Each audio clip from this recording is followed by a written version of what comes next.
내년 6월 11일 강원특별자치도가 공식 출범합니다. 628년 만에 강원도의 이름이 바뀌는데요.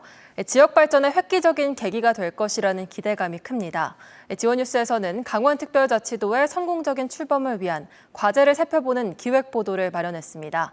첫 순서로 국내 첫 특별자치도인 제주도의 어제와 오늘을 정동원 기자가 짚어봤습니다. 대한민국 최남단 광역자치단체 제주. 지방분권을 강조한 참여정부 당시인 지난 2006년 7월 1일 특별법 시행으로 국내 첫 특별자치도로 출범했습니다.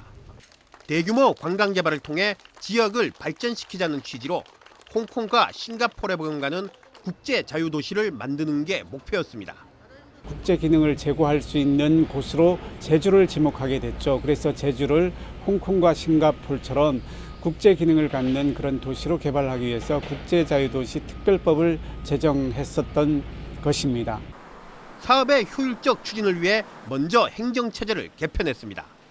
기초자치단체를 없애 특별자치도 하나의 광역체제로 바꿨습니다. 기존의 북제주구는 제주시로, 남제주구는 서귀포시로 통합해 4개 시군을 2개 시로 효율화하고 기초의회는 모두 폐지했습니다.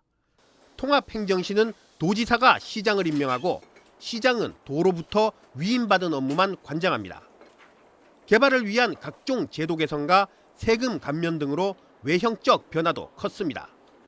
출범 당시 55만 명이었던 인구는 현재 70만 명 돌파를 앞두고 있고 지역 내 총 생산은 8조 7천억 원에서 코로나 발생 직전인 지난 2019년 20조 원을 넘으며 2.3배 성장했습니다. 외형적 외자 투자 유치는 굉장히 많이 있었습니다. 그리고 관광객 그런 걸 통해서 관광객 수도 증가를 했고, 그래서 지방세, 국세, GRDP 측면에서 출범에 비해서 한 3배, 4배 정도. 권한이양도 이어졌습니다. 제주특별자치도는 출범 이후 6차례 제도 개선을 거치면서 4,600여 건이 넘는 권한을 중앙정부로부터 넘겨받았습니다. 자율 초중등학교와 국제고교 설립 등 교육시장 개방과 외국인 카지노 등 관광 분야 권한 이양이 대표적입니다. 5천여 건에 가까운 이제 권한들이 제주로 이양이 됐죠.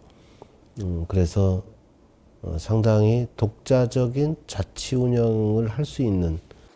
하지만 16년이 지난 제주특별자치도는 아직도 현재 진행형입니다. 보다 많은 권한과 재정이 특별자치도라는 이름에 걸맞게 이양돼야 하지만 중앙정치권이 발목을 잡고 있기 때문입니다. 지원뉴스 정동원입니다.